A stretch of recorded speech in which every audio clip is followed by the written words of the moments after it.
안녕하세요. 암호화폐 강의 강철입니다. 오늘은 말도 많고 탈도 많은 트론에 대해서 소개를 해보려고 합니다. 사실 트론은 상당히 호불호가 좀 많이 갈리는 코인으로 아직도 외국에서는 안 좋은 시각으로 바라보는 코인입니다. 국내에서야 저스틴 선이 워낙 유명하니 좀 많이들 알지만 서양에서는 좀 암호화폐의 관점보다 기술력 관점으로 계시는 많은 분들은 저스틴 선이 누군지도 모르는 분들도 많을 정도로 사실 트론은 국내 및 중국인들이 유독 좋아하는 코인입니다. 트론 하면 저스틴 선이 생각이 많이 날 정도로 이제 워낙 많이 활동을 하고 막강한데요. 일단 스펙도 화려합니다. 북경대학교 학사 출신의 펜실베니아 석사 그리고 리플에 근무를 했었고 중국 측 마케팅 대표라는 스펙을 가지고 있습니다. 그리고 최근에는 알리바바의 마인이 만든 후판대학의 1기생이고요. 저스틴 선의 나이는 이제 90년생으로 젊지만 이제 블록체인 특히 중국 블록체인 CEO 쪽에서는 좀 무난한 나이입니다. 20대 중후반의 나이대가 CEO 분들이 상당히 많습니다. 워낙 이것저것 일을 벌려놓는 것이 많고 활발해서 포브스랑 다보스 포럼에도 이름이 올린 적이 있었는데 2014년에 다보스 포럼이 선정한 세계 청년 대표와 2017년에는 포브스에서 선정한 차이나 30세 이하 30명이 뽑힌 적이 있었는데 이 명함으로 인해서 처음에 사람들이 사기라고 생각하다가 나중에 투자한 사람들이 상당히 많을 것입니다. 그리고 이 트론을 만들기 전에 페이오라고 하는 그런 지금도 운영하고 있겠지만은 중국의 인스타그램 같은 서비스를 운영하고 있습니다. 이 서비스에 가입한 사람이 약 1000만 명 정도 된다고 하니까 사실은 많지는 않은 것 같습니다. 일단은 이 사진에 보는 것처럼 마인과의 인연이 아무튼간에 있으니까 알리바바를 좀 상당히 잘 이용해 먹는데요. 이로 인해서 많은 사람들이 좀 알리바바의 트론을 사용할 거라는 기대를 갖기도 했었습니다. 또 게다가 좀 트론의 그 미국 지사도 좀 알리바바가 있는 지사 근처로 잡는 것처럼 좀 많이 이용해 먹었어요. 그래서 사람들이 정말 알리바바랑 뭔가 하겠다라는 생각 같은 걸 많이 가지게 된 거죠. 일단 기본 정보를 보자면은 트론은 990억 개의 발행량을 가지고 있고요. 계속 증가하는 모습을 보이고 있습니다. 메인넷 이후로 좀 2억 개 조금 넘게 증가가 된 모습을 볼 수 있는데 이 이유는 이제 슈퍼노드라고 하는 놈들이 이게 채굴을 계속 하기 때문에 올라가는 것입니다. 그리고 유통 공급량은 이제 666억 개가 있는데 나머지 공급량은 재단에서 락을 걸었습니다. 약 30% 정도를 락했고요. 그러면 이제 재단이 무슨 수로 돈을 버느냐라고 하면은 이 채굴하고 있는 이 노드들 중에서 트론에서 운영하는 노드가 있어요. 그래서 트론에서 약 3, 4개 정도 노드가 있고 그 다음에 저스틴 선도 노드가 있을 정도로 그렇게 해서 돈을 버는 것 같습니다. 지금은 좀 인기가 좀 없어졌지만 트론이라는 코인이 한국 사람들한테 유독 인기가 많았던 코인입니다. 그러니까 한국 사람들이 이제 미국과 중국 사람들이 먼저 이 코인이라는 걸 했고 그 다음에 이제 일본 사람들이 했는데요. 그러다 보니까 일본 사람들이 2017년 초에 비트코인을 거의 400만 원까지 끌고 온 게 일본 사람들이에요. 그래서 일본에서 뭔가 비트코인을 재조명하면서 일본 사람들이 그 100만 원을 좀 유지하던 비트코인을 한번 끌고 왔고요. 그 이후에 한국 사람들이 그 비트코인을 갑자기 뒤늦게 사면서 이게 거의 이제 1000만 원, 2000만 원까지 올라간 건데 한국 사람들은 늦게 샀잖아요. 얼마나 억울해요. 그러니까 이 사람들은 나도 이제 새로운 코인을 사고 싶은 거예요. 그래서 새로운 코인들 막 나오고 있었는데 그 중에 하나가 이제 에이다가 업비트에서 등장했죠. 그래서 에이다가 한번 대박을 쳤습니다. 그리고 그 이후에서도 이제 또 들어온 사람들은 또 억울하잖아요. 에이다 내가 사고 싶었는데 내가 못 샀으니까 너무 억울하잖아요. 그래서 이 사람들이 다른 엽전주라고 하는 10원도 안 되는 이 코인들을 이제 찾고 있었는데 이제 없는 거죠. 업비트나 그런 데서 없었어요. 그래서 이제 뭘 찾아야 되지? 이런 이제 코린이들, 이제 일명 이제 코알못들 이런 분들한테 다음으로 이제 보게 된 곳이 이제 코인네스트라는 거래소였던 거죠. 코인네스트는 이제 퀀텀 대비라든지 아니면 이제 정말 듣보잡 코인들. 트론도 당시에는 솔직히 듣보잡이었어요. 사람들이 트론이라는 코인이 있는데 이게 이원밖에 안 한단 말 해봐라 라고 하면서 사람들이 이 풀로 그딴 코인 왜 하냐, 사기다 라고 했었거든요. 그러니까 아무튼 이 뒤늦게 하는 사람들은 이 트론을 주목하기 시작했습니다. 그리고 이 우측에 있는 사람이 기미칸이라고 하는 코인네스트 사장입니다. 이 사람이 되게 좀 솔직히 초반에 되게 잘했어요. 그리고 예측도 잘했거든요. 비트코인이 1,000만 원까지 올라갈 것이다 라고 말한 사람 중에 한 명이에요, 우리나라에서. 그래서 뭐 사람들이 미쳤다라고 말을 했지만 정말 올라갔죠. 그리고 아프리카 TV 같은 것을 반영하면서 좀 코인 같은 거 많이 설명해 줬거든요, 중국에 있는 코인들을. 근데 그런 것들이 정말 코인네스에서 엄청 올라갔단 말이에요. 그래서 정말 당시에 영웅처럼 사람들이 모셨어요. 그리고 카톡 같은 데서도 단톡방으로도 많이 열심히 활동도 했었고요.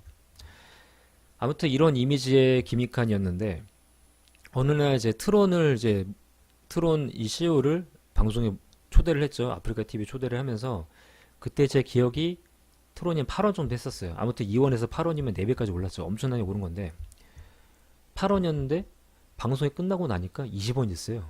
그러니까 10배가 올랐죠. 2원 기준으로 봤었을 때 10배가 올랐죠. 그리고 다음 날에는 또 막 30원 막 계속 이렇게 올라가는 거죠, 트론이. 그러니까 처음에는 사람들이 사기야 하다가 계속 조금씩 누가 들어가면서 나중에는 진짜 말도 안 되게 올라가 버리는 이런 뭔가 맥칼프의 법칙이라고도 하는데 이런 그런 방식대로 트론이 올라갔어요. 입소문으로 올라간 거죠. 그러면 왜 트론은 한국 사람들만 사서 올라간 건가? 그것도 아니에요. 사실은 한국 사람들 플러스 그러니까 코린이들, 정확히 말해서 하면 코인을 잘 모르는 코린이들 플러스 세력들이 좀 한몫을 한 거죠. 일단은 이 코인을 사는 사람이 암호화폐 잘 몰라야지 세력들이 올리기 좋습니다. 사람들이 차트 분석 안 하고 그냥 아 이게 좋대라고 딱 들어가는 거죠. 그리고 두 번째, 저스틴 선이 스펙이 화려하죠. 사람들이 북경유대 나왔대, 뭐 리플에서 뭐 대표였대, 막 이러니까 막 들어오는 거야. 아, 사기가 아니구나 싶어서. 세 번째는 중국 코인이라는 게 장점이 있었어요. 그러니까 지금은 이제 중국 코인이 별로 안 좋지만, 이미지가 상당히 안 좋지만은 당시에는 저희는 많은 사람들이, 저뿐만 아니라 많은 사람들이 중국이 개방할 거라고 생각을 했거든요. 근데 끝내 개방 안 하죠, 얘네들이. 저희 지금 포기했지만 아무튼 중국 코인이다. 발행량이 많다 보니까 금액이 쌉니다. 근데 이거를 사실은 사람들이 이 발행량을 까지 계산해가지고 이 코인을 매수를 해야 되는데 첫 번째 보면 알겠지만은 잘 알지 못하는 사람들이 들어오잖아요. 그러니까 그냥 금액만 보는 거예요. 엄청 싸잖아요. 1,000억 개 발행한다는 사실도 모르고 그냥 들어오는 거죠. 마지막으로는 이제 좀 큰 거래소에 상장이 안 됐었어요. 그래가지고 좀 서로 간에, 거래소 간에 그런 견제가 없었기 때문에 금방 올리기 쉬웠죠. 아무튼 그러한 사건들로 이제 트론이 한때 거의 300원까지 올라가는 그런 기적적인 그런 모습을 보여줬었습니다. 그래서 사람들 아직까지 트론 하면은 그때 추억을 잊지를 못해요. 거의 막 2주 만에 거의 막 300원까지 올라갔었거든요. 그래서 그 다음에 나왔던 게 트론이 이제 끝나니까 바이낸스 상장하면서 끝났죠. 그 이후에 이제 나왔던 게 펀디엑스고요. 그런 모습들이 이제 계속 그렇게 그런 것들 찾는 사람들이 있어요. 그렇게 돈을 벌려고 하는 사람들이. 그래서 펀디엑스도 비슷하게 한번 오른 적이 있었습니다. 그럼 이제 기술력에 대해서 한번 분석을 한번 해보겠습니다. 트론이 맨날 말을 하는 게 우리는 이더리움보다 좋다, 맨날 이런 말을 엄프를 많이 해요. 그래서 제가 한번 찾아봤는데요. 일단은 트론은 보는 것처럼 슈퍼노드를 선거를 합니다. 슈퍼노드 선거한다는 거 많이 들어봤죠. 이오스가 이렇죠. 얘네들은 한마디로 디포스라는 거예요. 이 디포스인 이제 이오스 같은 경우는 4000 TPS가 나옵니다. 트론이 맨날 이더리움 비교하는 이유는 이더리움은 이제 포스와 이제 POW 같은 그런 일반적인 퍼블릭 코인들의 그런 채굴 방식을 쓰거든요. 이거는 절대 속도가 빠를 수가 없어요. 보안은 엄청 좋은데 엄청 속도가 느립니다. 이거는 어쩔 수가 없어요. 속도를 어떻게 개선할 수 있는 방안이 없습니다. 왜냐면 디포스는 슈퍼노드라는 거 말대로 슈퍼 대표라는 말대로 컴퓨터들이 서버급 컴퓨터들이 저게 채굴을 하고요. 그 다음에 그 밸리데이션이나 뭐 버리피케이션이라고 하는 이제 뭐 검증과 확인 작업이 지들끼리만 해요. 슈퍼노드끼리만 하기 때문에 속도가 빨라요. 그래서 두 개를 비교하는 건 사실 말이 안 되는 짓을 하는 거죠. 보면은 또 매 초마다 2,000건이 넘는 거래를 처리한다고 자랑을 하죠. 근데 제가 방금 전에 설명한 것처럼 이오스는 4,000 TPS를 자랑합니다. 그래서 얘네가 이오스를 비교를 못 하는 거예요. 이오스, 그러니까 4,000보다 넘게 뭔가 이제 성능이 좋으면 분명히 100% 이오스까지 깠어요. 근데 이오스 못 가죠. 속도 면으로. 비교하는 거는 딱 이거 세 개입니다. 리플도 비교 못 해요. 리플, 얘네가 좀 잘했으면 분명히 리플과 이오스를 깠을 텐데, 전혀 상관없는 이 놈들을 까죠. 이오스 같은 경우는 사실 둘이 최고라는 방식이 같으니까 경쟁 상대죠. 완벽하게 경쟁 상대고, 리플 같은 경우는 사실 태생의 이놈이잖아요. 리플이잖아요. 얘가 아무튼 간에 이걸 많이 참고했으니까. 근데 계속 이거 두 개만 비교하고 연락의 비탈리에 깝니다. 이게 되게 문제가 많다는 거예요. 블록체인을 저 혼자서 만약에 제 컴퓨터를 돌린다면은 저는 정말 1초당 몇천 TPS 충분히 나올 수 있거든요. 이거는 솔직히 어려운 기법이 아니고요. 게다가 타임스탬프 서버만 독립적으로 만들어가지고 모든 슈퍼노드를 타임스탬프에게서 번호표 받고 그 제대로 발급받는 개념만 만들면 그 초당 1만 TPS도 나올 수 있어요. 전혀 어려운 기술이 아닙니다. 그러면 트론은 그냥 아무런 장점이 없는 코인인가? 그것도 아닙니다. 일단은 트론의 최대 장점이라고 하면은 저는 저스틴 선이라고 생각을 해요. 이 모습처럼 저스틴 선의 마이크의 모습처럼 그리고 이 더 어나운서라는 말처럼 워낙 발표를 잘하죠. 호재 발표를 워낙 잘하는데 어떤 식으로 발표를 하냐면은 예를 들어서 1월 5일 날 대형 소식이 있어요. 그러면은 일반적인 업체들은 저희가 1월 5일 날 발표를 하죠. 저희가 오늘 어디랑 파트너십 맺었습니다. 이런 식으로 발표를 한단 말이에요. 근데 저스틴 선은 그 전에 미리 발표를 해요. 1월 5일 날 대형 소식이 있으니까 주목해라. 이런 식으로 말을 하거든요. 사람들이 몰리겠죠. 그리고 대부분 이제 사람들이 막 상상력을 펼치는 거예요. 어떤 호재이기 때문에 저렇게 말을 할까? 알리바바랑 되는 거 아니야? 그리고 또 누군가는 그런 소문을 이용해 먹습니다. 막 말도 안 되는 막 그런 알리바바랑 뭐 되더라. 뭐 A 기업이랑 뭐 중국의 뭐 A 기업과 된다. 막 이런 식의 누가 막 찌라시를 막 퍼뜨리게 되는 거죠. 그래서 관심도가 엄청나게 올라갑니다. 사실 좋은 모습은 아닌데 이게 좀 개발자적인 사람들은 그런 CEO들은 되게 싫어하는 방식인데요. 저스틴은 아무튼 이렇게 해 먹는데 홀더들은 좋아해요. 이게 되게 좀 격차가 좀 큽니다.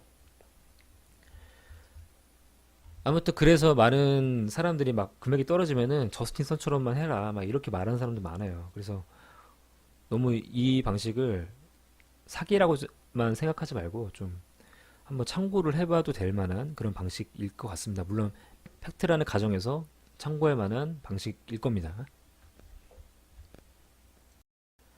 최근 트론이 좀 대단한 일을 한 것 같습니다. 바로 블록체인 업계가 IT 인터넷 기업을 먹은 건데요. 이제 비트 토렌토라고 하는 이제 토렌트를 만드는 업체를 먹은 거고, 그러니까 저는 이 모습이 이제 저스틴의 실행력과 판단력을 높게 평가하고 싶습니다. 토렌토는 다들 아시다시피 이제 파일을 내 컴퓨터 자원으로 공유를 해야 되는데 이거를 이제 그 사람들이 공유를 하려면 좀 희생을 하는 거죠. 내가 공유할 필요 없는 걸 하는 거니까. 많은 사람들이 이걸 하기 위해서는 좀 내 컴퓨터 자원을 써야 되고 내 인터넷 써야 되고 혹은 누군가가 신고를 할 수 있는 그런 위험도 감수하면서 공유를 하는 건데 트론이 이 시더라고 하는 사람도 공유하는 사람들을 이 공유하는 사람들이 토렌트를 이용해서 공유를 하게 되면은 트론이랑 TRX 트론 코인을 주는 거죠. 그래서 좀, 좀 제가 봤었을 때는 좀 괜찮은 조합이지 않나라는 생각을 갖고 있습니다. 그러나 이제 알다시피 중국계 코인들은 북미계 사람들한테 무시를 많이 받았었는데요. 이건 어쩔 수가 없는 게 그동안에 중국이 하는 행동을 봤었을 때 별로 좋아 보이지도 않았었고, 솔직히 중국 하면은 BAT라고 하는 이제 바이두, 알리바바, 텐센트 같은 그런 기업이 아닌 이상은 사실은 나머지 기업들이 기술력이 높은 기업이라 말하기 좀 힘들죠.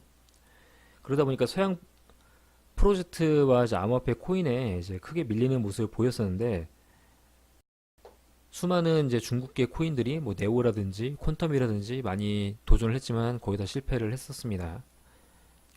트론은 서양인에게는 정말 듣보잡인 코인일 뿐더러 오히려 그런 코인이 막 시총 10위 근방이라는 것이 이제 서양인들 입장에서 자존심이 많이 스크래치 가는 것 같습니다. 왜냐면은 트론이 좀 문서도 표절했었고 백서 같은 거 표절도 했었죠. 막 그러다 보니까 유명 인사들이 트론을 좀 무시를 하고 많이 까기도 했었는데요. 그때마다 이제 저스틴 선도 많이 반격을 많이 했었죠. 최근에는 저스틴 선이 아까 말한 것처럼 이더리움을 많이 공격해서 처음에는 무플로 대응하던 비탈릭도 움찔해서 반격하는 모습이 있었고, 불과 얼마 전에는 그러니까 원래 리플을 만들었던 제드 맥켈럽이 이 사람이 이제 스텔라를 만들었죠. 스텔라 만든 이 제드 맥켈럽이 이제 리플과 스텔라를 만들었던 사람인데, 뭐라고 말했냐면은 트론 같은 쓰레기 프로젝트에 자금이 들어가는 것이 이해가 안 된다라고 했어요. 그래서 리플을 만들었던 사람이고 이제 저스틴 선이 리플에서 근무했던 사람이기 때문에 솔직히 이 말을 그냥 한 귀로 듣고 한 귀로 흘리는 거는 좀 위험할 것 같습니다. 물론은 저 말 이후에 저스틴도 가만히 당하고 있지만 않고, 뭐 스텔라 니네들은 뭐 뎁도 활성화도 안 된 게 뭐 이렇게 우리처럼 뎁도 별로 없는 게 왜 나대냐 뭐 이런 식으로 반격을 했죠. 아무튼 그 이후에 이제 기술력을 제가 계속 보고 싶은데 솔직히 그냥 다른 거랑 별 차이가 솔직히 없어요. 그리고 제가 그래서 로드맵을 조금 더 찾아봤는데요. 로드맵 보면은 저는 좀 솔직히 깜짝 놀랐습니다. 2017년 때 시작을 했죠. 트론이 아무튼 2017년 말에 시작을 했고요. 얘네가 목표가 비슷하게 10년이 지나는 거죠. 10년이 지난 후에 에터니티라고 하는 것을 마지막으로 로드맵이 끝납니다. 10년이면은 솔직히 이 블록체인이 살아남을까라는 생각도 가질 수 있고요. 현재 이더리움이 올 초에 이제 메트로폴리스가 단계가 되면은 3단계예요. 이더리움은 1에서 4단계까지 있고 마지막 4단계가 세레니티의 단계가 있어요. 3단계에서 4단계 사이가 사람들이 예상하기로는 3에서 5년 걸린다고 예상을 해요. 그래서 이더리움 같은 경우는 2023에서 2024 정도가 마지막 단계라고 예상을 하는데, 트론 보면은 2002 기간이 여기죠. 여기 이쯤이에요, 이쯤. 즉 트론에서 중후반 정도, 그러니까 중반 정도가 이더리움이 끝나는 시기란 말이에요. 과연 그러면 사람들이 트론을 할까? 이런 의구심을 가질 수 있고, 로드맵을 이렇게 길게 잡은 이유는 제가 볼 때는 그러니까 뭔가 막 옆에서 무슨 말들이 막 많을 거 아니에요. 니도 언제 뭐 기술 이렇게 만들어지냐라고 해도 로드맵을 이렇게 만들어 봤으니까 깔 수가 없어요. 우리는 이렇게 잡고 있어. 왜 까? 이렇게 말하면 할 말 없거든요. 그래서 솔직히 너무 기니까 이거를 좀 생각을 좀 하셔야 될 것 같습니다. 제가 볼 때는. 이상 트론에 대해서 알아봤습니다. 트론은 그런데 이런 예상을 모두 무너뜨릴 수 있는 힘도 가지고 있어요. 바로 세력과 연계되어 있다는 건데요. 저스틴이 세력을 싫어하는 것도 아니고 오히려 활용을 하는 모습을 보여주기 때문에 뭐 투자자분들 입장에서는 싫지가 않은 거죠. 예전에 제가 트론을 좀 들어가는 분들한테 물어본 적이 있어요. 그분이 좀 이러한 투자를 좀 오래 하셨던 분인데 제가 왜 투자하냐 물어봤었을 때 그분이 이런 말을 했었거든요. 아직까지 기억이 나는 말인데, 트론에 뛰어드는 사람들을 잘 알고 있으니까 이렇게 말한 적이 있어요. 그래서 사실은 그 암호화폐의 금액이 올라가는 것은 기술력과 상관이 없을 수 있구나라는 생각을 했었습니다. 물론 엄청나게 기술력이 허접해서 막 노드가 유지가 안 되고 무너지면은 안 좋겠지만, 기술력과 암호화폐의 금액은 큰 상관관계가 없다는 것을 여실히 증명되고 있으니까 현재는 어찌 될지는 솔직히 알 수가 없을 것입니다. 이상 암호화폐 강의를 마치겠습니다. 감사합니다.